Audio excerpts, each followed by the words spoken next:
안녕하세요. 일본에서 생활하는 사람들의 모임, 줄여서 일생사모의 이영호입니다. 저번 영상은 일본에서 방을 구할 때 초기 비용으로 들어가는 내용과 내역에 대해서 설명드렸고요. 그 후에 본인이 마음에 드는 집을 선택했을 때 신청서를 넣으면서 계약, 수속과 절차에 대해서 얘기 드렸습니다. 이번 영상은 어떤 영상이냐면 아마 많은 분들이 궁금해 하시고 많은 분들이 많이 원하는 내용 같은데, 한국에서 일본에 올 때 방을 구하는 방법이라든지 자기의 조건으로 방을 구할 수 있는지 없는지에 대한 내용에 대해서 설명드리게 하겠습니다. 우선 제일 중요한 건 비자입니다. 그래서 비자를 조금 나눠보면, 우선 처음에 일본 학교라든가 대학교의 유학비자, 그리고 직장인의 취업비자, 뭐 취업비자도 여러가지 있죠. 그리고 또 하나가 워킹홀리데이 비자, 그 다음에 네 번째가 무비자로는 단기 3개월짜리 비자. 우선 여기서 제일 간단하고 제일 빠른 것부터 먼저 얘기 드리겠습니다. 네 번째, 단기 3개월짜리 비자. 일본에서 부동산을 통해서 방을 못 구합니다. 이분들은 민박을 하거나 호텔을 하거나 아니면 한 달 단위로 빌리는 만스리 맨션이라든가 이런 쪽을 빌리셔야 됩니다. 부동산에서는 비자가 없기 때문에 방을 못 구하고요. 두 번째, 워킹 홀리데이 비자. 워킹 홀리데이 비자는 우선 아무것도 없이 일본 학교도 등록 안 하고, 그 다음에 직장도 없고 일본 가서 찾든지 공부하든지 하겠다라고 했을 때 방이 없는 건 아닙니다. 구하기가 조금 힘들 뿐이지. 제가 얘기하는 구하기가 힘든다는 거는 자기의 원하는 조건하고 모든 조건이 매칭이 안 되는 케이스가 많이 있을 겁니다. 본인이 많은 부분을 양보해야 될 수도 있고, 인터넷에는 이런 정보가 나와 있어도 본인은 소개 안 되는 케이스가 있을 수 있으니 그런 점은 유의하셔야 됩니다. 일본에서도 일본인이라 그래도 직장도 없고 학생도 아니고 그러면 실질적으로 방을 구하기 되게 힘듭니다. 일본 친구 같은 경우는 아예 방을 안 내주는 게 일반적이니까요. 그래서 만약에 여기서 조금 더 보완을 한다면 본인의 자격을 워킹홀리데이 비자지만 뭐 3개월 단기 학교를 등록해서 온다든가, 그러면 합격 통지서가 있으니까 입학허 가서는 합격 통지서가 있으니까 그 점이라든가, 아니면 일본에 와서 뭐 일할 자리가 정해져 있으면 좀 괜찮은데, 일할 자리가 정해져 있지 않으면 일할 자리가 정해져 있는 편이 조금 더 방 구하기가 수월합니다. 저번 시간에도 얘기 드렸듯이 월세를 낼 수 있는 능력이 되는지 안 되는지 심사에서 직장에 잡혀 있으면 월세를 낼 수 있다는 능력을 갖고 있다고 판단을 하기 때문에 심사가 조금 더 쉽고요. 학생 같은 경우는 한국에서 송금받는다고 생각을 하기 때문에 그래서 조금 쉽고요.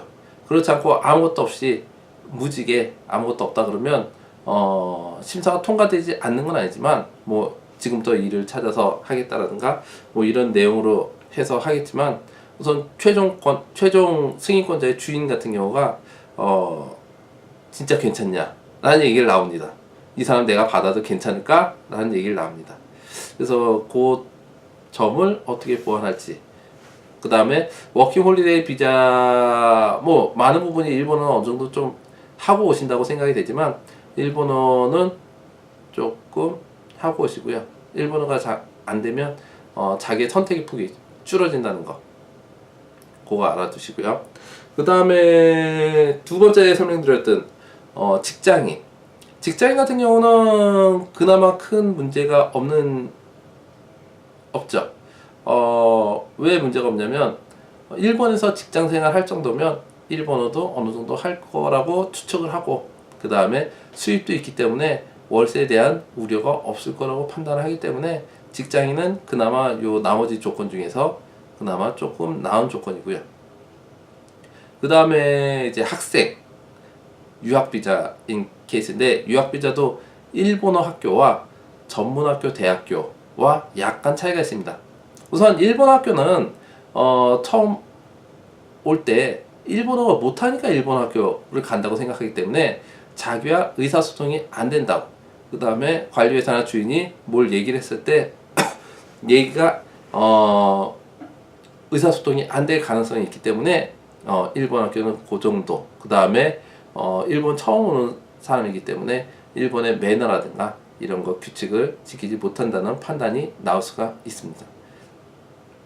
그 다음에 대학교나 전문학교 같은 경우는 그나마 학생 비자에서는 주인이 좋아하는, 학생이면 우선 젊고, 그 다음에 대학교라든가 전문학교면 그나마 일본어는 조금 할 줄 안다고 생각을 하기 때문에 일본에서 공부하기 위해서 와가지고 일본어 모르는 채로 대학교나 전문학교 갈 수는 없다고 판단하기 때문에 의사소통도 조금 되고, 그 다음에 대학교나 전문학교는 2년, 대학교는 4년, 그 정도는 살 거라고 생각을 하기 때문에 주인은 뭐 운이 좋으면 졸업하고도 더 계속 살 수 있겠지만, 주인은 어느 정도의 기간은 살고 문제 없고 하기 때문에, 그 다음에 젊다는 것도 플러스 요인 중 하나고요.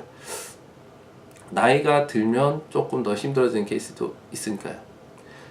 그래서 좋아하는데, 우선 찾는 그 이제 비자의 문제에서 찾는 거는 요 정도 설명드리고요. 찾는 시점입니다. 우선 직장인이라든가 그 다음 워킹홀리데이 비자가 나오면 그 다음부터 찾으시면 되고요.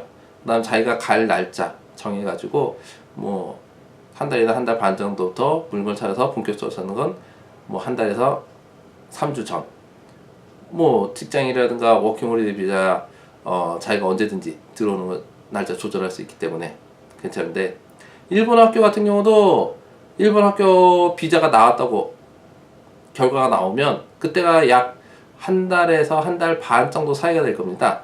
입학하기 전까지. 그럼 그때부터 찾으면 됩니다. 그래서 찾고 본격적으로 신청서 넣는 거는 한 달 전에서 이제 3주 전에 신청서 넣고 자기가 가는 날짜.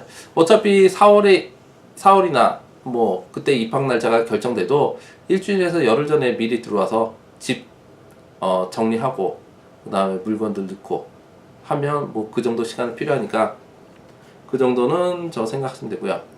제일 문제는 이제 대학이 문제입니다. 대학은 물론 입학 결정이 빨리 나오는 데야 괜찮지만 뭐 2월 3월에 나오면 비자 수속 기간 하는데 2달 정도, 빠르면 한 달 정도, 더 빠르면 3주도 나오는 케이스 있습니다. 근데 대학 비자가 그 정도 빠르게 나오진 않고요. 우선 학교에서 단체로 신청할 때 서류를 다 받아서 확인하고 넘기기 때문에 그게 또 한 반달에서 한 달 정도의 기간이 필요하기 때문에 결국 1월 중순까지 학교에 제출을 하더라도 1월 말에서 2월 초에 입국관리국으로 넘어갑니다. 그러면 입국관리국이 심사하는데 빠르면 한 달, 뭐 2달 정도가 걸리기 때문에, 그러면 시점이 2월 초에 넘기면 3월 중순 정도가 보통 나오는 시점이고요. 그 다음에 3월 말에서 4월 초, 어떤 케이스는 좀 발표가 늦으면 뭐 4월 말까지 가는 케이스도 실제로 나옵니다. 실제로.